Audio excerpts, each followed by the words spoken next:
Monsieur Antoine Awana, rapidement, s'il vous plaît, avant d'entamer la dernière partie de ce programme. Antoine Awana, pour développer le second point que vous aviez évoqué tout à l'heure, s'il vous plaît.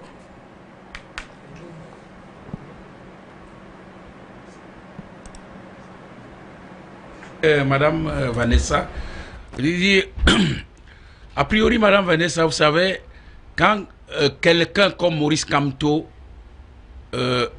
déclare la guerre contre la République, je vous en prie, il n'y a pas de courtoisie à son égard. Ça, je vous le dis en toute sincérité. Pas de courtoisie à son égard. Mais moi, aujourd'hui, ce que je voudrais dire, développer en deuxième position par rapport au plan secret de déstabilisation du Cameroun orchestré par la France. Madame Siké, regardez. Vous voyez, le plan secret concerne quoi? Les services de police, que je félicite encore ce soir, et de gendarmerie de Nsibalène, ont intercepté des colis d'armes destinataires ambassade de France à Yaoundé. L'ambassade sait de quoi je parle aujourd'hui. Destinataire ambassade de France à Yaoundé.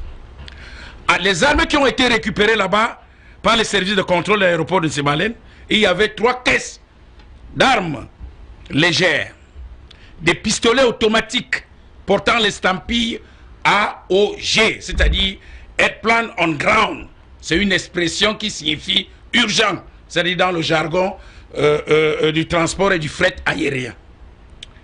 Selon les services de renseignement camerounais, il y a une frange d'officiers, et là c'est très grave, une frange d'officiers supérieurs camerounais, et leur homologue français qui tiennent de manière récurrente des réunions dans un domicile tenu secret au quartier Bastos à Yaoundé.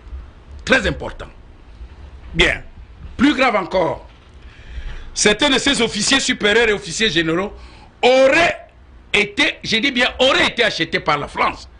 Et pour favoriser le plan B, c'est-à-dire l'application du plan B, c'est-à-dire l'insurrection sur le territoire national. Vous comprenez pourquoi Maurice Kamto veut à tout prix et à tous les prix, il s'autoproclame président et il voudrait mettre les gens dans la rue pour cette insurrection sur le territoire national.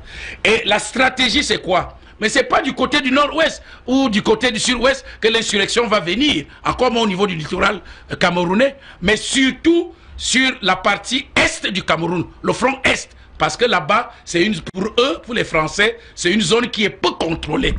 Et c'est là où je félicite solennellement le patron de la gendarmerie, le ministre secrétaire d'État à la défense chargé de la gendarmerie, monsieur Etoga Galax. Ah oui, moi j'étais sur le terrain. La zone, là où il y a son arrondissement, son village natal, Bachenga, ben c'est une zone tampon et qui doit normalement contrôler cette insurrection qui proviendrait du côté est du Cameroun et en passant par l'autre front ouest au niveau de la Damawa. Et toutes ces zones convergent vers Bachenga pour arriver à Yaoundé. C'est très important. Et je crois que ce jeune homme, très jeune, il a la maîtrise de son travail. Et c'est là où je suis vraiment, et je félicite encore solennellement les forces de gendarmerie qui sont en train d'abattre un travail de titan, un travail remarquable pour mettre cette zone tampon en sécurité et pour empêcher la descente du front Est qui veut venir envahir Yaoundé. C'est très important et c'est grave. Et je crois que les services de ce renseignement sont au courant. Ils savent de quoi je parle. Et c'est l'ambassadeur de la France. Je le redis encore ce soir. S'il m'écoute, qu'il apporte encore un démenti, comme il avait fait dernièrement, quand j'avais dénoncé un coup d'État en République centrafricaine, que la cellule africaine de l'Élysée apporte encore un démenti sur ce que j'ai dit. Monsieur Gilles Thibault, il sait de quoi je parle. C'est un militaire de l'armée de terre française. Il est patron spécialiste des services de renseignement, d'espionnage et de contre-espionnage. Et c'est lui qui a fait chuter Blaise Compaoré. C'est lui qui a organisé un coup d'État là-bas. Et c'est lui qu'on envoie au Cameroun pour venir matérialiser le plan B que la France a concocté. Puis encore, Monsieur Kamto s'est associé encore avec les réseaux mafieux de George Soros, avec des grandes personnalités américaines comme Monsieur Morton Abramovich, George Michel, il ne faut pas confondre avec Luc Michel, qui est notre ami, Monsieur Mark Malo Brown, Monsieur Wesley Clark, surtout Javier Solana, qui était l'ancien patron de l'OTAN. Très important, Madame Manuela.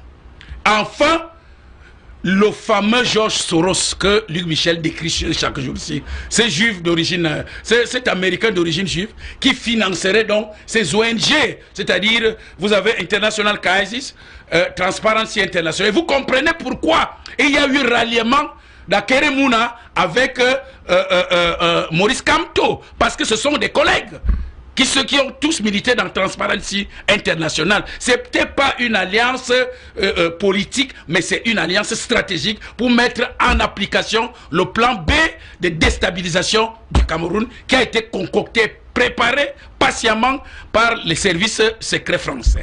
C'est de ça qu'il s'agit. Et c'est Madame Siké. Il faut le dire pour le dénoncer, parce que les gens pensent que les Français ont abandonné leur plan de déstabilisation au Cameroun. Non! Vous savez, avec la stratégie et la théorie du chaos contrôlé, peu importe le temps mis, peu importe les changements de système politique ou de régime politique en France, eux, ils sont là quand ils ont déjà patiemment bâti leur plan.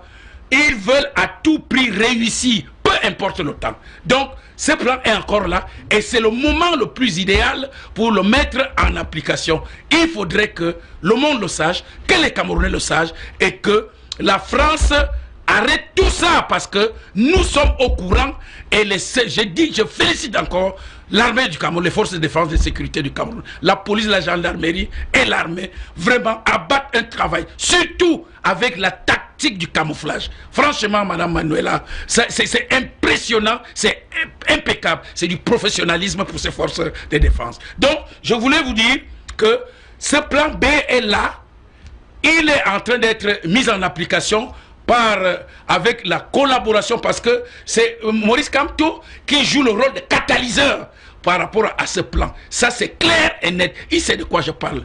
Si je suis en train de dire du mensonge qui nous apporte un démenti, et les réunions secrètes qui se tiennent au quartier Bastos, qu'ils nous disent. Vous allez le voir, lorsqu'il a proclamé, il s'est autoproclamé, vous le verrez d'ici demain ou après-demain, il va se retrouver soit à l'ambassade des États-Unis ou à l'ambassade française. Pour en faire quoi? On sait. Mais c'est à lui qu'on a donné charge pour essayer de mettre en application ce plan B.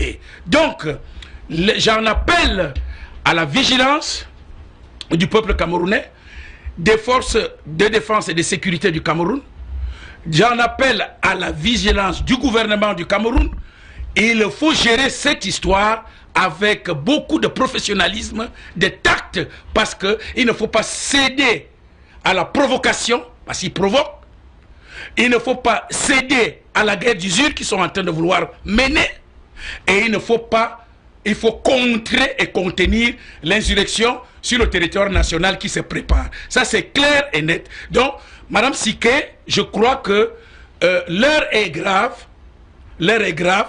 Il faut que, surtout les jeunes, l'activateur François Bikoro, il a lancé un message vibrant aux jeunes. Il leur a dit de ne pas tomber dans ces pièges. Je crois que je vais m'arrêter jusque-là et en attendant qu'on continue. Merci à vous, Monsieur Antoine Awana. On va rapidement, on n'a plus assez de temps parce qu'il faudrait qu'on aborde l'autre thématique.